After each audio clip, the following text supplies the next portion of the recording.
이어서 6번입니다. 이제 두 점의 3대1 내분점을 구했을 때 그 내분점이 X축 위에 있어야 된다라고 했습니다. 이제 무슨 축 위에 있어야 된다 또는 무슨 직선 위에 있어야 된다 이런 말이 앞으로 자주 등장할 텐데 모의고사에. 그래서 기본적으로 알아두셔야 될 게 어떤 점 P가 X축 위에 있다 하면은 그림을 한번 떠올려 보세요. 이렇게 X축 위에 어떤 점이 있다는 거니까 적어도 우리는 이 점에 X값 그리고 Y값 둘 중에 Y값이 0이라는 것은 쉽게 알 수가 있죠. 근데 이제 점이 어디에 있을지 모르니까 X값은 물론 모르는 상태입니다. 그래서 보통은 이 X값을 문자로 두죠. 그래서 이렇게 P를 X, 0이라고 둔다. 이렇게 두고 이 X를 구해 나가는 겁니다. 이거는 앞으로 문제에 자주 등장하는 모의고사에서 계속 등장하는 그런 거니까 그냥 이참에 제대로 알아두시면 되겠고, X축 위가 아니라 만약에 P가 Y축 위의 점이다. 그러면은 이것은 이제 Y축 위에 있는 점이면은 거꾸로 X값이 0이겠죠. 그래서 Y값은 모르니까 뭐 문자 Y라고 두고 0,Y라고 두면 되겠죠. 또는 이제 가장 일반적으로 어떤 P가 직선 또는 곡선, 그러니까 함수 그래프 y = fx라는 그래프 위다. 그러면은 이제 예를 들어서 어떤 복잡한 y = fx라는 그래프가 있는데 이 그래프 위에 있는 점이다. 그러면 우리는 x값이 뭔지는 몰라도 적어도 y값은 항상 fx와 일치할 거라는 것을 알 수 있죠. 그래서 이 점을 x, fx 라고 두고 이제 문자를 x, y 둘 다 쓰지 말고 x 하나로만 쓰는 겁니다. 이제 오늘 이 설명을 듣고 났으면 앞으로 모의고사에서 점을 이렇게 두는 것은, 점의 좌표를 이렇게 두는 것은 기본 상식으로 이제 하시면 되겠고, 그런 의미에서 이제 이 문제를 보자마자 이 점 P에 무엇이 Y좌표가 0이라는 것을 알아야 됩니다. 자, 그래서 다시 말하면 저 두 점 AB에 대해서 선분 AB의 3대1 내분점을 구했을 때 그 바로 내분점에 무엇이 Y좌표가 0이다라는 걸 파악해내는 게 이 문제의 뭐 거의 전부입니다.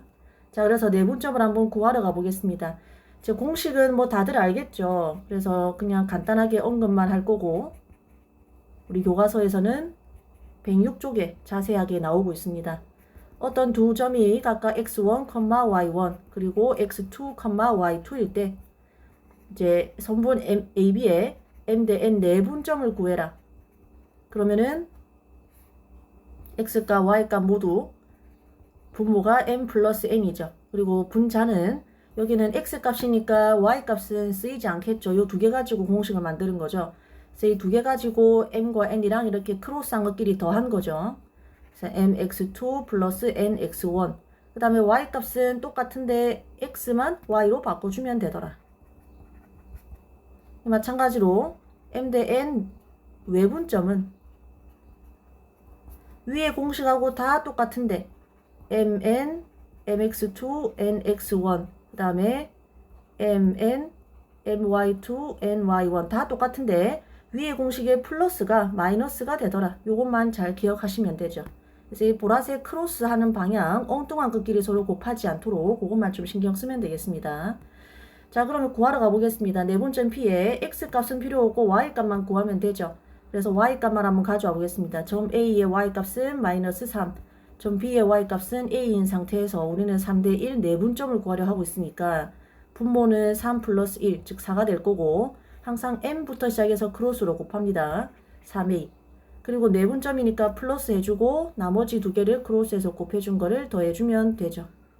따라서 4분의 3a 마이너스 3 이것이 0이더라. 따라서 간단하게 a 값은 1이 나오겠습니다. 아, 그 점 P의 좌표 자체를 구해야 되네요. 그러면은 X 좌표까지 마저 구해보도록 하겠습니다. 이제 그냥 X 좌표까지 구해보면은 이제 X 좌표는 그냥 요거랑 요거 가지고 3대1 내분점 크로스 해준 것끼리 더하면 되죠.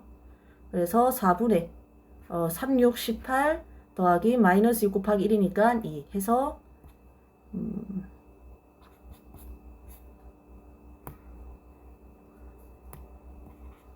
이렇게 되니까 이제 점 P는 4,6이 되겠습니다.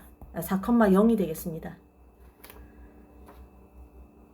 자, 그 다음에 7번 문제. 두 점 역시 좌표 평면 위에서의 두 점이 있을 때 이번에는 선분 AB의 내분점, 외분점이 모두 등장합니다. 자, 그럴 때 내분점, 외분점 모두 구하고 그 두 점 사이의 거리를 구하라는 문제가 되겠습니다. 자, 먼저 이제 공식을 통해서 방금 6번 문제 풀었을 때 공식을 잘 정리를 했으니까 그냥 그대로 들고 오겠습니다. 공식은 이 문제를 풀 때쯤이면 다 외웠을 거라고 보고 실제 적용할 때 실수 안 하는 게 관건이죠.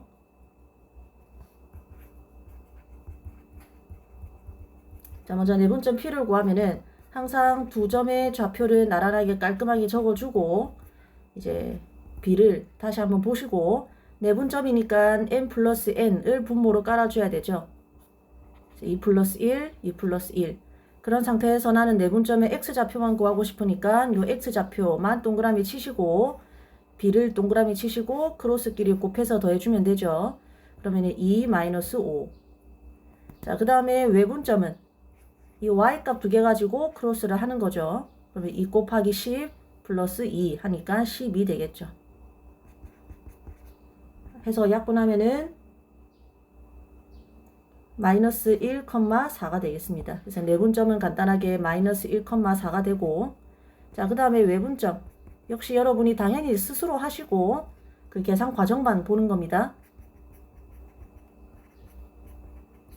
속도도 조금 올리되 정확하게 풀어야 됩니다. 왜냐하면 시험 때는 분명히 여러분 성급하게 풀 테니까 평소에 연습할 때도 조금 빨리 푸는 연습을 해야 됩니다. 자, 외분점은 n-n을 분모로 깔고 가죠. 그런 상태에서 x값 두 개 동그라미 치고 항상 n부터 시작해서 이렇게 크로스로 곱합니다. 하고 마이너스 나머지 크로스를 빼줍니다. 자, 그 다음에 다시 y값 두 개 동그라미 치고 항상 크로스 2부터 시작해서 n부터 시작해서 두 개 곱해주고 마이너스 두 개 곱해준 것을 빼줍니다. 그래서 계산만 제대로 하면은 7,8이 된다는 것을 알 수 있죠. 그래서 두 점 항상 이렇게 문제를 풀고 나면은 내가 계산 실수를 하지 않았다 라는 확신을 얻고 멘탈이 흔들리지 않아야 됩니다. 자, 그 다음에 두 점 사이의 거리 선분 PQ 구하겠습니다. 두 점 사이 거리 공식은 루트 두 점의 x값끼리 뺀 것, x값끼리 뺀 것, 순서는 상관이 없죠. 제곱 플러스 두 점의 y값끼리 뺀 것의 제곱, 순서 상관없이 y값끼리 뺀 거의 제곱, 이것만 계산해주면 되죠. 그러면 루트 88이 64 플러스 44 16이니까 계산하면은 루트 80. 이렇게 해도 정답이 아니고 항상 제일 간단한 꼴로 정리를 해주셔야 되죠. 그래서 답은 4루트 5가 되겠습니다. 왜 루트 80이 4루트 5가 되냐면 항상 이 루트 안에 숫자가 크면 소인수 분해라는 걸 해줘야 됩니다. 즉 소수들의 곱으로 표현해 주는 건데 뭐 이게 숫자가 너무 크니까 그냥 소수까지 갈 거 없이 4의 제곱 곱하기 5라는 것만 보이면 됩니다. 그럼 이 제곱은 루트 밖으로 빠져나올 수 있죠. 그래서 답이 4루트 5가 되는 겁니다. 자, 그 다음에 8번.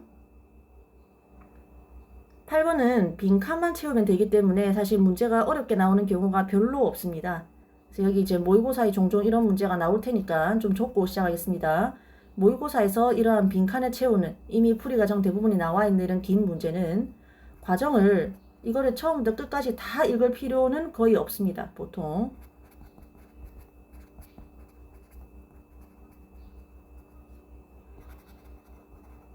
보통 문제풀이 길이가 지금 이 문제 정도로 길기 때문에 이걸 처음부터 끝까지 읽고 있을 시간은 없습니다. 그래서 전부 이해하면 물론 좋겠지만 보통은 우리 영어 모의고사 칠 때처럼 그 빈칸, 지금 이러한 빈칸들 바로 앞, 뒤, 빈칸 앞, 뒤만 잘 추론하여도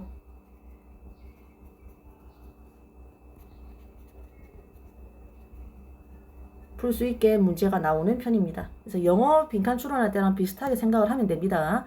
그래서 우리도 그냥 이 빈칸을 채우기 위해서 여기만 딱 보도록 하겠습니다. 근데 이거 같은 경우는 사실 점 C가 필요하니까 점 C의 위치도 좀 같이 봐야겠죠. 여기는 사실 이 위에 것도 볼 필요 없이 말 그대로 점 P와 점 C의 위치 이제 서로 그거 거리이기 때문에 이 두 개만 알면 됩니다. 그러면은 두 점 사이의 거리만 좀 복습을 해보면 두 점 사이 거리 공식만 복습해 보면 여기에 x1, y1이 있고 여기에 x2, y2가 있으면 이 두 점 사이 거리 선분 PQ 길이는 루트 항상 x 값끼리 뺀 것 제곱 플러스 y 값끼리 뺀 것 제곱이죠. 공식 쓰기는 너무 어렵지만 사실 우리 시험 범위에 있는 것 중에 제일 쉬운 공식이죠. 그래서 그것만 적용하면 됩니다. 그래서 선분 BC 길이는 여기 있는 두 점의 x 값끼리 뺀 것 제곱 플러스 y 값끼리 뺀 것 그냥 q 제곱이죠. 이거기 때문에 빈칸에 이제 올바른 식이 들어가는 겁니다. 너무 간단한 문제고 그 다음 PD 역시 선분 P 나와 있겠다, 선분 D 나와 있겠다. 이 두 점 거리 공식 그대로 쓰면 되겠죠. 그래서 하시면 이런 공식이 나옵니다. 하고 나머지만 이제 추론을 하시면 이제 선분 PA 제곱 이 여기 있고 선분 PC 길이 제곱 정리하면 뭐 이렇게 되겠죠. 여기 있는 그대로죠. 지금 이 식이 그대로 온 거죠. 그 다음에 이제 이 두 식을 다 풀어 헤치면 이렇게 된다고 합니다. 그럼 요 과정만 조금 정리를 해주면 되겠죠. 그래서 요 과정만 좀 적어주면은 P제곱 플러스 Q-B의 전체 제곱 중괄호 없애겠습니다. 플러스 P-A의 전체 제곱 플러스 Q제곱을 정리를 하면 P제곱 플러스 Q제곱 요거 하고 나머지가 뭐가 나오냐 이겁니다. 그럼 말 그대로 이 식을 정리를 해주면 되죠. 여기 완전 제곱식 다 전개를 해주면 P제곱 플러스 Q제곱 마이너스 2BQ 플러스 B제곱 플러스 P제곱 마이너스 2AP 플러스 A제곱 플러스 Q제곱 하니까 P제곱 플러스 Q제곱 앞으로 하나씩 빼주고 이렇게 빼주고 나머지를 보면은 나머지가 이제 얘죠. 얘를 그대로 적어주면 되는데 잘 보시면 이제 이만큼 잠깐 네모 좀 크게 그리고 가겠습니다. 녹색 동그라미 친 만큼이 P-A의 전체 제곱이죠. 그 다음에 요 보라색 동그라미 친 부분만큼이 잘 보면은 Q-B의 제곱이죠. 그래서 빈칸을 이렇게 채울 수 있는 겁니다.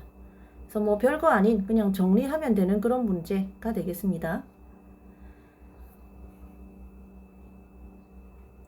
자, 그 다음에 9번 문제입니다. 4개의 점 ABCD가 나와 있을 때 사각형 ABCD가 무엇이 될 때? 마름모가 될 때라고 했습니다.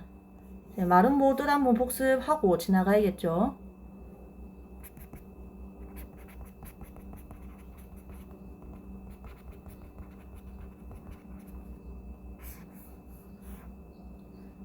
이렇게 ABCD, 사각형 ABCD가 마름모라는 뜻은,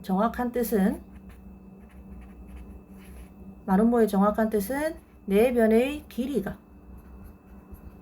같은 사각형이라는 뜻이죠. 중학교 때 이거 배웠는데 마름모의 뜻은 네 변의 길이가 같은 사각형을 이제 마름모라고 합니다. 근데 뜻과 별개로 마름모만이 갖고 있는 여러 가지 성질들이 있었습니다. 그래서 실제로는 성질은 문제에서 더 많이 쓰이죠. 그래서 성질은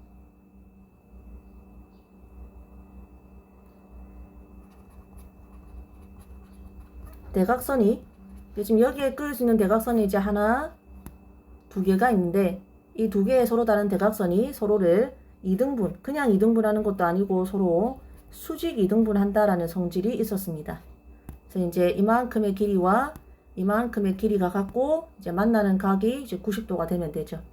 이러한 성질이 있었고 수직 2등분 하기 때문에 또 얻어지는 성질이 이 대각선 AC와 그 다음에 대각선 BD의 중점이 일치한다라는 성질이 있습니다. 자, 그래서 이 문제를 보면 마름모가 된다라고 했으니까 일단은 중점 서로 일단 이제 대각선의 중점이 서로 같아야겠죠. 그거부터 처리를 하고 가겠습니다. 일단 그리고 네 점의 좌표가 나왔으니까 그냥 대충이나마 그림을 좀 그리고 지나가면은 좋겠죠.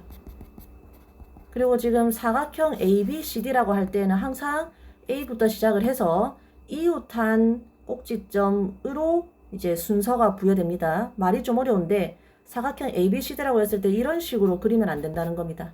순서를 마음대로 하면 안 되고 항상 한 방향으로 점의 위치를 이렇게 적어줘야 됩니다. 아까처럼 A, B, C, D 뭐 이런 식으로 중구난방으로 섞어서 적으면 답이 달라집니다. 항상 A, B, C, D 이렇게 적던지 A, B, C, D 이렇게 적어야 됩니다. 자 했을 때 B가 B,-2, C가 5,2, D가 1,4 이렇게 그림을 그려야 첫 번째 대각선이 선분 AC 그 다음에 두 번째 대각선이 선분 BD라는 게 한눈에 보이죠. 자 그래서 첫 번째 대각선 선분 AC의 중점과 그 다음에 대각선 BD의 중점이 같다라는 사실로부터 뭔가를 좀 얻어내보자. 그러면 중점 구하려면은 이 두 점, 이제 우리는 AC의 중점 구하니까 이 두 점 가지고 X값끼리 더해서 나누기 2, Y값끼리 더해서 나누기 2 해주면 이게 중점이죠. 그 다음 선분 BD의 중점 역시 마찬가지로 요거 두 개 가지고 중점 구하면 되죠. X값 두 개끼리 더해서 나누기 2, 그 다음에 Y값 두 개끼리 더해서 나누기 2 하면 Y값은 어차피 같고 이제 요만큼이 같아지죠. A 플러스 5랑 B 플러스 1이 같아지죠. 따라서 관계식 A는 B-4다 하는 첫 번째 관계식을 얻을 수가 있다. 자, 그 다음에 두 번째 이제 그거를 한번 써봅시다. 두 변의 길이가 같다 한번 써봅시다. 예를 들어서 지금 네 변의 길이 중에서 길이를 확실하게 알 수 있는 게 요거죠. CD 길이죠. 그래서 대충 이 CD 길이와 AD 길이가 같다 이용하면 A 값을 얻을 수가 있을 것 같아요. 그래서 선분 AD 길이와 선분 CD 길이가 같다. 이거 한번 이용해 보겠습니다.